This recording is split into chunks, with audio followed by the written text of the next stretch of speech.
Hey everyone, it's Ethan Ormis back again for another video today, and welcome back to the channel, guys. We're here again for yet another CDL video. Today we're going to be talking about Week 2's games. We're just going to be doing a little review / overview of everything, so let's talk about it. Now, as you guys know, I had done my predictions late Friday evening, so the London and Boston series had already started at that point. It was 1-1 between them, and if you guys did not know, I did predict it still in my last video on the CDL, so go ahead and take a look at that.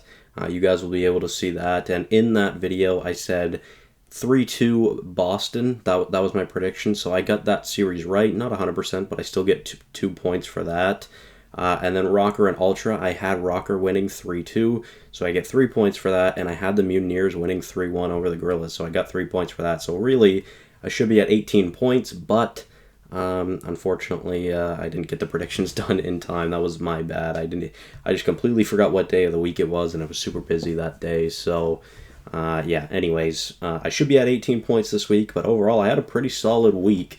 Went 100% on Friday, 75% on Saturday, and only 33% on Sunday. Sunday was an interesting one, but nonetheless, let's talk about each match. So, Boston and London obviously went 3-1. I had 3-2.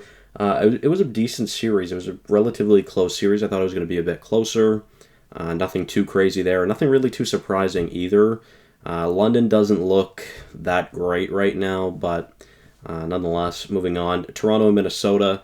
Like I said in my predictions video, the Battle of the North always puts on a show, and I was not wrong. Toronto up 2-0 in the series. They end up getting reverse swept, so, you know, that's kind of shitty. Taking a look at it really quickly, let's see. So, of course, a very close hard point. Not as close of a search, not as close of a control, a very close hard point, and a much closer, well, not much closer, but a bit closer of a search out in map 5. But, yeah, unfortunate to say the least. Nonetheless, though, let's continue on. So then Florida versus LAG. Again, 3-1 went the way of Florida, as I expected. Yeah, nothing too crazy there. The Gorillas still don't look that great, but they definitely don't look like the worst team in the league, which we will talk about later. I mean, they could have got swept, to be fair. So the first map was pretty close. That second hard point was not, though. But yeah, I mean, they won in round 11 of Search. They definitely could have lost that one as well. So, heading back to the pick'ems. So, that was day 1. Day 2, I mean, New York 3 over the Legion. Wasn't really too surprising there.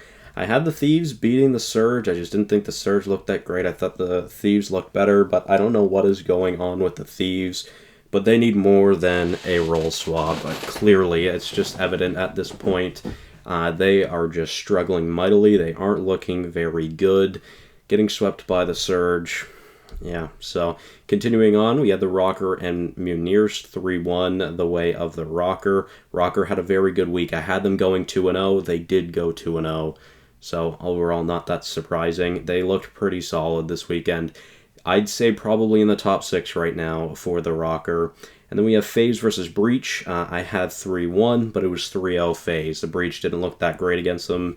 I mean, it wasn't that close of a series. Let's go take a look at it really quickly. I wish this didn't fucking reset every time I came back to it.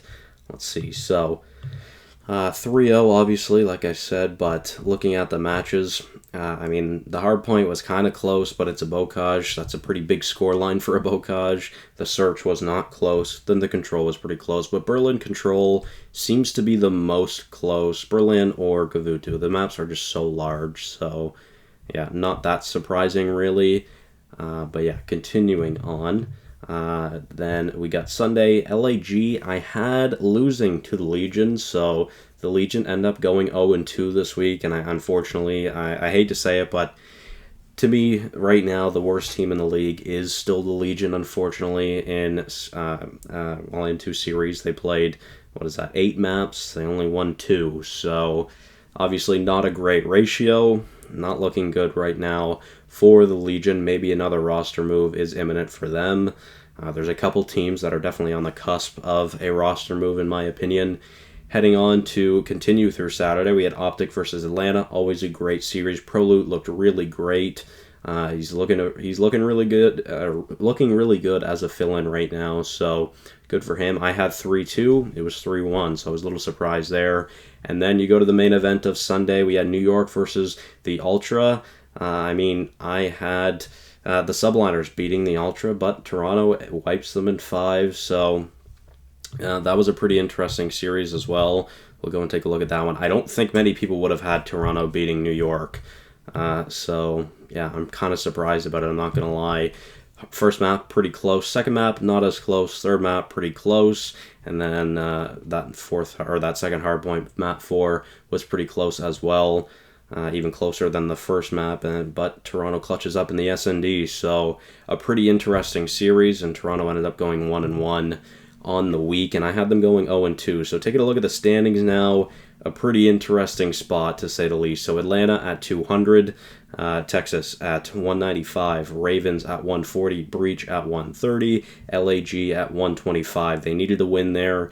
Thankfully, with their performance in Major 2, I mean, they can almost have like a guaranteed spot in the playoffs at this point. And I mean, as for the Legion, they're almost guaranteed to be out of the playoffs at this point. I mean, they are 2-15. They've only won 2 series this year so far. So who knows what's going to go on with them. They'd have to have one hell of a turnaround. But of course, there's still time, so don't count them out yet. As for the Subliners, I still expect them to move up these rankings here soon, but from 11 to 6 is a 30-point difference. So between, 6 teams? 1, 2, 3, 4, 5, 6, yeah. Between these 6 teams, from Minnesota to New York, 30-point differential. New York at 60 points, Toronto, Florida, and LAT at 80 points, Seattle and Minnesota at 90 points. So very, very intriguing. The only one with a positive record out of those 6 teams right now is the Rocker. But yeah, I mean, Rocker, like I said, I think would be top 6 right now. So what even is the top 6 right now? I mean, I would say Atlanta still. I would say Texas, obviously, still. London, yeah, probably. They're probably like 5th or 6th. Boston, probably 4th, maybe 3rd. I don't really know who would be 3rd right now. I might even have Minnesota at 3 right now, to be honest. And then who even, like, I wouldn't put the Gorillas top 6. I don't know. Like, I really don't know. Like, there's obviously, like, the top 2 are clear. Like, it's Atlanta and Texas still. But then after that, I mean, it's, it's so random. Like, the only positions you really know is Paris is 12, Atlanta and Texas are 1 and 2 in whatever order you may have them. Everything else is kind of a question mark. Like, a great week from the Rocker. Can they keep that up, though? Is next week going to be as good? Who knows? Toronto, I mean, I had going 0-2 this weekend. They ended up going 1-1. Florida ended up going, was it 1-0 or was it 1-1? 1-1. So, I mean, obviously they're still not doing that bad either. Thieves might be going down the rankings. It's very possible. I mean, next week they play Boston and they play Texas. So it's very possible they go 0-2 next week. I would not be all surprised. And if that's the case, and that means the Thieves will go 1-4 this major in the qualifiers, which isn't ideal.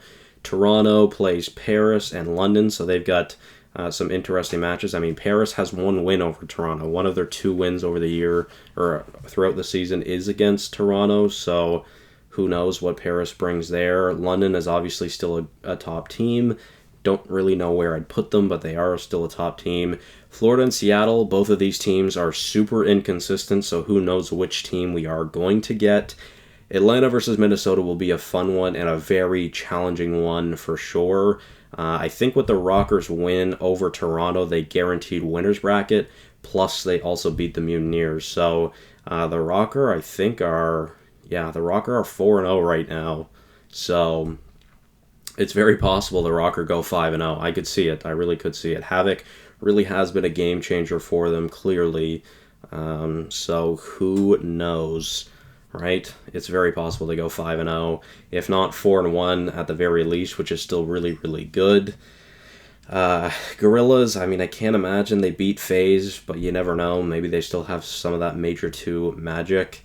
Boston has some interesting series. I would imagine Boston goes 2-0 this weekend against the Thieves and the Mutineers, but you never know. Seattle with some tough matches between Florida and London. Texas has some interesting matches. New York will be a tough one, but the Thieves seem to play Texas pretty well, so we'll see how that goes. London also 2 pretty tough series in Toronto and Seattle. So who knows how this week goes. This is definitely the week I'm least confident in. I mean, the first 2 weeks were pretty easy to predict if you asked me, but then this third one is much more of a challenge. So we'll see what happens. Nonetheless, guys, that'll be it for today's video. Let me know if you did enjoy. I hope you guys did enjoy. I will see you with my predictions for week 3 later this week. Thank you all so much for watching. Hopefully you all did enjoy, and I will see you guys in the next one. Bye-bye.